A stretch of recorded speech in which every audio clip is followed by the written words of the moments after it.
Hey,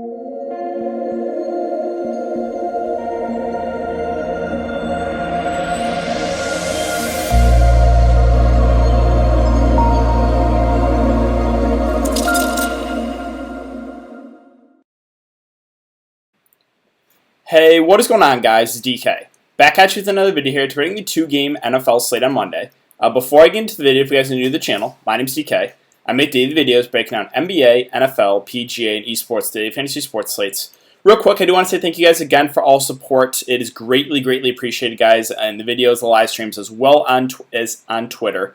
The easiest way to support me with all the content being free is just leave a like button on the video. Hit the subscribe button if you haven't already, and hit the notification bell so you know when I upload videos, so you know when I go live. Unfortunately, I'm not going to be able to live stream for this 2-game slate since the first game locks at actually 4 p.m. Central. Also, if you guys cannot watch YouTube videos, I do upload on Apple Podcasts. The link is in the description below, which is the DK DFS show. But with that out of the way, let's jump into the video. So, really excited to talk about this 2-game slate. We have a Millie Maker as well. 4 really high-powered offenses going up against each other. There should be a good amount of points scored, so I think there's a ton of different ways you can go. It makes a really interesting slate. So, before we talk about players and their prices, what I want to do is let's take a look at the Vegas odds really quick for both these games. So again, both on the higher end here, 57 over under Chiefs Bills. Chiefs are 5-point favorites. So Cardinals Cowboys 55 over under. Cardinals are 1-point favorites. So there should be a ton of points scored in this 2-game slate. I do want to go over the snap counts really quick for each of these teams, the last game, just to kind of get a good sense of what we're looking at. So we'll start with Kansas City. Clyde Edwards-Helaire played 60% of the snaps. I think partly, those went down a little bit because of the game script, and they were playing from behind a lot of the game. I mean, he is kind of game flow independent. Now, this will probably be the last week you can use him with Le'Veon coming back. So I do like Clyde Edwards-Helaire. We'll talk about that. Let's move on to wide receivers. So Sammy Watkins went down for injury, and he's out for this game. We know Tyreek Hill is going to play majority of the game. He played 88% of the snaps. But some value plays with Hardman and Demarcus Robinson I think are certainly in play here. With no Sammy Watkins, both those guys look pretty decent on this slate. Byron Pringle, nothing more than a dart throw. He will be the number 4 receiver, but nothing you can really go to with confidence there. Yeah, tight end situation, not a big surprise here. Kelsey, going to play a majority of the game. No real interest there in the backup tight ends for Kansas City. So let's talk about Buffalo now. Devin Singletary played 62% of the snaps. A little bit of surprise because he was playing basically the entire game, last couple games with no Zach Moss. We do have Zach Moss coming back, which is a hit to Singletary. We're not going to get like 40% of the snaps there for Yeldon. That was mostly in garbage time. So wide receiver situation, we do have something to mind here with John Brown. His status is currently up in the air. If he's out, Davis looks like a really solid value play who played the entire game last game. If John Brown's in, he's at a really cheap price point. So, potential value with either Davis or Brown, depending on if Brown plays. And then Diggs has been absolutely on fire. He's going to play a majority of the game. Beasley, 60 to 70% there in the slot. As far as the tight end situation, no real interest for me in the Buffalo tight ends on the slate. Like Croft and Knox, they just don't go to a whole lot. Neither involved a ton. So that's it for the first game. Let's take a look at Dallas really quick. Ezekiel Elliott's going to play 80-90% of the snaps most of the time. Pollard has been playing well in the carries he's gotten, but again, you can't really feel confident about that. Zeke is pretty much a true workhorse. Michael Gallup has been the least productive of the 3 receivers here for Dallas, and obviously we have no Dak, which does take a hit to all the Dallas receivers. But Gallup is playing majority of the game, played 97% of the snaps that last game. Amari Cooper played 64%. CeeDee Lamb played 55% of the snaps. Tight end situation, Dalton Schultz is still going to play majority of the game. He played 88% of the snaps that last game. And finally, let's talk about the Cardinals. So, Kenyon Drake, it's getting closer to a 50-50 split. Now, he played 67% of the snaps. Edmonds played 45%. It's so weird, but Drake is getting no usage in the passing game, and he's such a good pass-catching running back. It's just, I don't know, the Cardinals aren't utilizing him at all through the air. Whereas Chase Edmonds, the third down back, is getting a ton of work through the air. Wide receiver situation for the Cardinals. Hopkins is going to play most of the game. Larry Fitzgerald at a cheap price point playing out the slot. He'll play a majority of the game as well, but 80% of the snaps last game. Christian Kirk, 59%. Isabella and Sherfield worked in a bit there. And then finally, tight end. for the Cardinals. Dan Arnold is their pass catching tight end, but he's not playing a ton, so not a whole lot of interest there in the Cardinals and their tight ends at least. All right, so let's talk about player-by-player breakdown here. We'll start at quarterback, and I honestly think all four are in play here. Now, sure, the top three definitely have more upside, but the discount for Dalton at 5.2 does make him playable. Andy Dalton is not a terrible quarterback. Like, he's a pretty decent backup to have, and this Dallas offense is pretty dynamic. It's not going to be as good as they were when Dak was running the show, but their defense really struggles, which is good for the quarterback because Dallas is going to have to score, right? And they already play fast, already on offense. So we'll start with Mahomes here, 7.5K, going up against Buffalo. Not scared of the matchup here.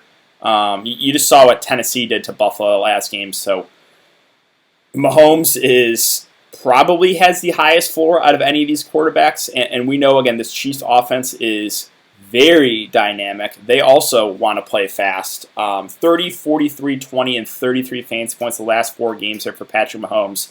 I have absolutely no issue with him at this price. I think he's going to be popular, but for good reason. Now, Kyler Murray might fly a little bit under the radar here. He's also had a pretty nice start to the year. 33, 24, 24, 30 fantasy points the last 4 games. He's a guy that's running the ball more. 67, 29, 78, and 31 yards on the ground the last 4 games. And he's had a touchdown on the ground, 4 touchdowns on the ground in the last 4 games. So he's being productive on the ground as well as a rusher, which raises his floor. And we know this matchup is amazing against Dallas. Dallas has not been able to stop anyone. So Kyler, I like. I think he goes a little bit lower owned just because we have Mahomes at the top. I think Mahomes will get more ownership than Kyler Murray, but it's a close call here. And if you want to go Kyler Murray over Mahomes, I think that's a perfectly fine pivot. And Josh Allen, it's really hard to say bad things about any of these quarterbacks in the slate, at least the top 3. Sure, he struggled there against Tennessee. Doesn't worry me a whole lot. The previous games to that, 33, 37, 36, and 25 fantasy points, they probably will be playing from behind this one against Kansas City. He's a guy that can get it down on the ground a bit. Hasn't really flashed a whole lot besides that week 1 where he had 57 yards on the ground. But he can definitely take one into the ground. Again, should be good game script, so Josh Allen is certainly in play here. And then finally, Andy Dalton at 5.2. Obviously doesn't have as much upside as the top 3, and he's a lot riskier of a play. But, there's a lot of talent on this slate with running back, wide receiver especially, and, you got Kelsey at tight end. So if you want to, jam in all those, top receiving options and, play Zeke too, then, you can look to a guy like Dalton. Now, if I was making one lineup, I probably wouldn't do it, but don't rule out Andy Dalton here. I think he is in play for the discount. Again, the top 3 guys you're going to feel more comfortable, so I don't really have a strong take on quarterback. Usually I do, but Mahomes is probably the safest spend-up quarterback, but Kyler, Josh Allen as pivots are perfectly fine here for a little bit of a discount, and then if you want to punt the position, again, Dalton is risky, but I think he's at least in play here. So we want to running back. So we have Zeke at the top at 7.7. He is going to be super popular here. And is Zeke a must-play on this 2-game slate? I don't necessarily think he's a must-play, but he's a really safe play. Maybe Dallas relies on the ground a little bit more with Dalton a quarterback over Dak. He's game flow independent too. Whether they're playing from ahead or they're playing from behind, he's the guy he's just going to get his work, right? Those 2 games against Cleveland and Seattle, they were playing from behind, 11 and 8 targets. He is such a safe play. And again, he's basically a workhorse back. He's going to play 80-ish, 90% of the snaps. So, yes, Zeke is a safe play. If you're playing cash on this 2-game slate, play Zeke. Is he a must-play in GPPs? I don't necessarily think he's a must-play, though, because there's so many receiving options that have enormous upside. But yes, the safety on Zeke looks really good there. Now, the price in Clyde Edwards-Helaire, I like. It was unfortunate that last game that he had a touchdown call back against the Raiders, and didn't get.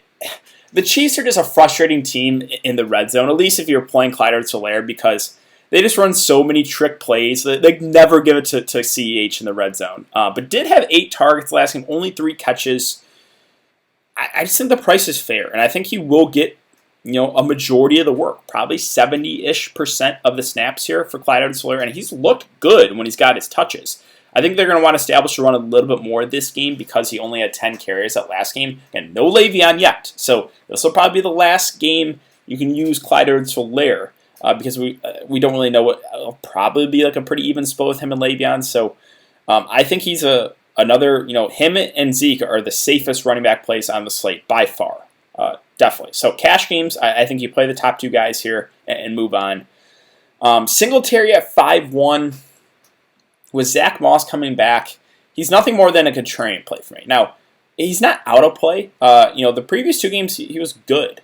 But he's not like a true workhorse. Like, he was getting workhorse usage these last couple games, so that was with no Moss. Moss should play. Now, how much will he play is, I guess, in question. Singletary's a decent pass catching back. But yeah, I feel personally a little bit more comfortable with Edwards-Helaire and Zeke for more. So Singletary's viable, but I think more of a contrarian play. The 2 Arizona running backs are interesting here because we have Drake. Again, I still cannot get over how they're not utilizing him at all in the passing game. Because he was literally like a wide receiver last year. Such a good pass catching back, and there's not giving any usage through the air. But Dallas has really, really struggled defensively in all aspects. And Kenyon Drake is going to be the first and second down back. So if you think the Cardinals are going to be playing from ahead in this game, Drake looks like a decent play at 4-8. Now, the floor is low on him because no work through the passing game. So a little bit touchdown dependent, but maybe, this is the breakout game from Drake. We have not seen one yet. He's just been subpar to below average, like nothing special. The carries have still been there, though. 16, 20, 18, 13, and 18 carries. So still getting a decent amount of carries. Another downside is, Kyler will keep it himself a decent amount. But, yeah, the price is fair here. I think he's definitely viable, a little bit risky because no usage in the passing game. Now, Edmonds is the opposite, right? He's a guy not getting very much work on the ground, but getting more work through the air. 6 targets the last couple games. He's their 3rd down back. The snaps are slowly going up for him, too. And he's looked good with his touches. So, Edmonds is viable. They are similar plays. They're almost identical prices. Neither are going to get the Lions' work of the carries, but both are in play here. It's all about how you think this game plays, I guess. If you think the Cardinals are going to be playing from behind in this one, then maybe you look to a guy like Edmonds. If you think they're going to be playing from ahead, it's probably Drake. But do you have to play either? No, I don't think I don't think you necessarily have to play Arizona running back. Again, I feel the most comfortable with Zeke and Clyde Edwards-Helaire. That's not a contrarian take, but if I was playing a cash game setting, I would play those 2 running backs. Then we have the min-price guys. I do want to mention a couple. Darrell Williams played 40% of the snaps. He had 5 targets. I just can't recommend it with confidence. Again, I think he got more work there because they're playing from behind. Zach Moss is intriguing here. He hasn't played since week 2, but he was playing like 50% of the snaps those first couple weeks. So he's at least in play here. Again, the risk is maybe to limit him a bit, but I think he's in consideration here at the flat min for running back. Yeldon don't go there with Zach Moss playing, and that about wraps up for running back. Yeah, Pollard, again, he's min 2, min price. Did have 6 carries last game. He's looked good in his touches, but I don't think I want to do it. You need something really to happen to Zeke to really feel comfortable getting to Tony Pollard. Now let's talk about wide receiver, guys, and this slate is so interesting because there's so many ways to go, and you can feel good about literally any way you go here for wide receiver. So wide receiver is key, right? There is just a ton of spend up good options. There's a lot of good value too. So a lot of different ways you can go. We'll start at the top. DeAndre Hopkins is at 7-9. Is he a must play on the slate? No, because there's so many good wide receiver plays for cheaper. But hard to argue his production. 100 yards in 3 of the first 5 games. He's getting an absolutely insane amount of targets. 16, 9, 12, 9, and 7 targets. Matchup's amazing here. You can always pair him with Kyler Murray. The stack has been dynamic so far with 20-plus fantasy points in 4 of the first 5 games for DeAndre Hopkins. So, yeah, he looks like a great option if you can get him. You're not really getting him at a discount, but, again, hard to argue what he's done this year. Tyreek Hill at 6'7" is more of a GPP play because not getting a ton of targets, only 6 the last 3 games. But he's got that big play upside. He's a guy that will utilize a bit on the ground, too, like trick plays. They'll give it, like, I think he ran one in the last game. So, more suited for GPPs. I feel a little bit more comfortable with some other wide receivers that are getting a little bit more. Like, I would probably rather play Diggs for less than Tyreek Hill. But that doesn't mean Tyreek Hill can't outscore Diggs. I just think it makes Tyreek Hill a little bit risky. So, more suited for GPPs. Again, we know the big play upside's there. Super, super fast receiver. Just, not getting targeted a ton right now. Diggs at 6'2". I think this looks like a really solid price for him.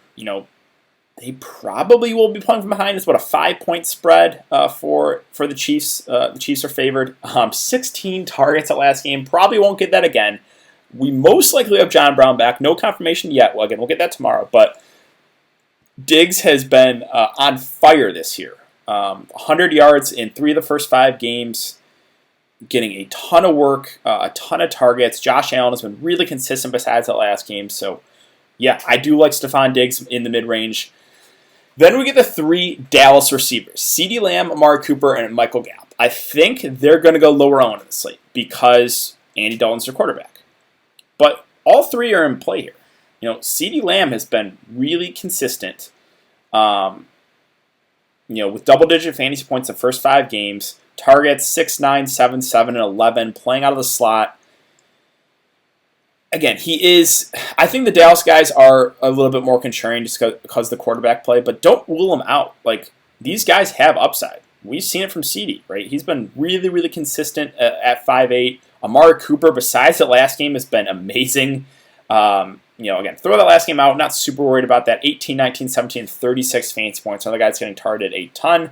5'5", that seems a little bit too cheap. And then finally, Gallup at 4'7". Again, more of a contrarian play, but he's playing a good amount of the game. Right? He played, 97% of the snaps last game. So all 3 Dallas receivers are in play here. But I think they're a little bit more of contrarian options because, well, let's think about it roster construction-wise in this 2-game slate, right? Because I think a majority of the people are going to play Zeke. So are people going to want to play Zeke and one of the Dallas receivers? They can, but I just think it's going to lower the ownership on these Dallas receivers because Zeke's going to be so popular. Christian Kirk at 4.5 has been a kind of a letdown this year. Did have 5 catches and 7 targets, 78 yards. 4.5. I'm not overly excited about it.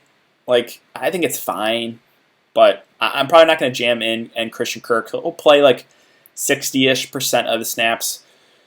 Cole Beasley's at 4.3, playing out of the slot. Is a guy that has been, pretty safe, pretty consistent, right? 9, 12, 19, 12, and 11 fantasy points. He's probably not going to break the slate, but at 4.3, he doesn't really have to.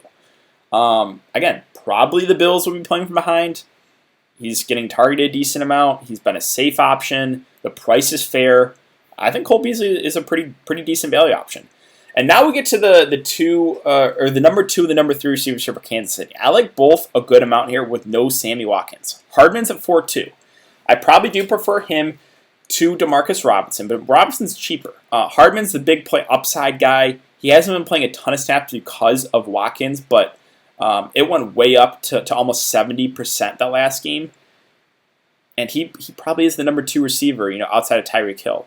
I would say, it's obviously Hill, then Hardman, then Robinson, if you're not including Travis Kelce in that. But I like the upside and McCole Hardman. Again, he's got the big play ability. He's had a touchdown in 2 of the last 3 games.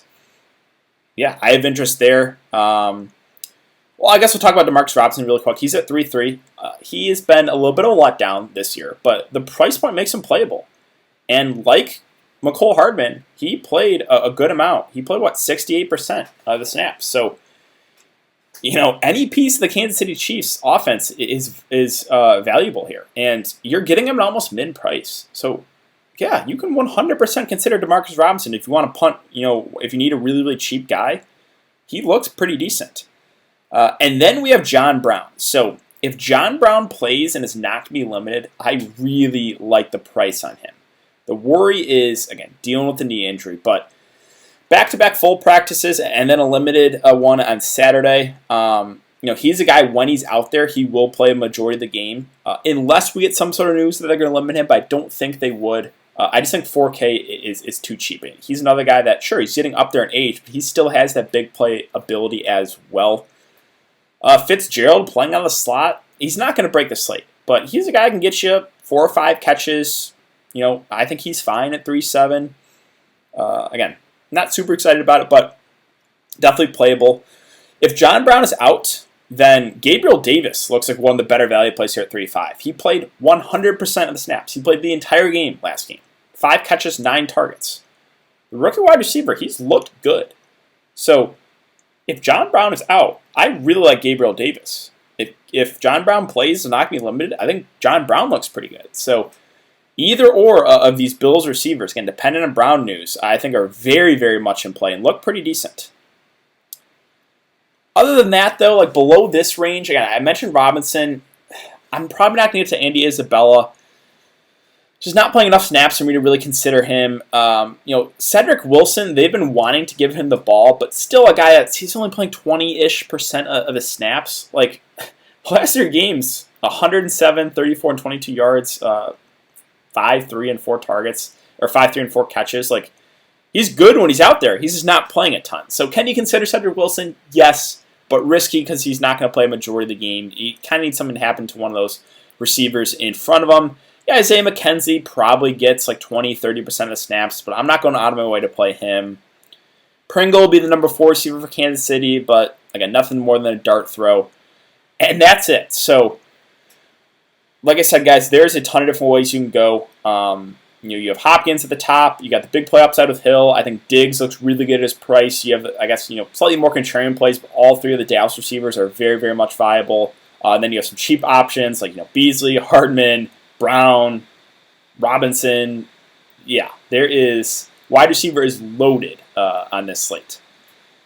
Let's finish it up with tight end. So tight end, there's only 2 plays for me. It's Kelce and Schultz. Below, I'm not considering anyone else. I'm not. If you want to go one of the Bills tight ends or Dan Arnold, fine. If you're making a lot of lineups, you can do that. Single entry players like myself, I just don't think you consider.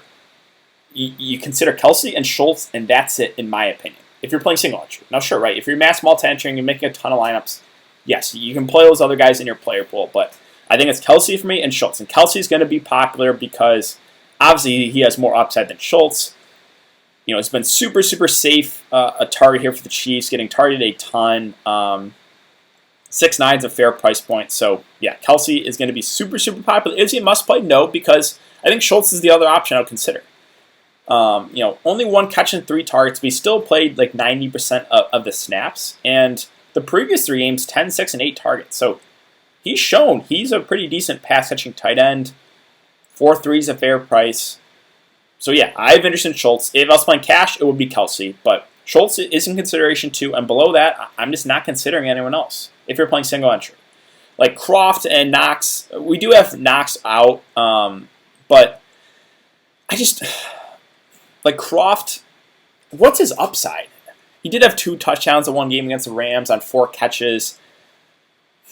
I guess you can consider him with no Knox, but it's probably not for me.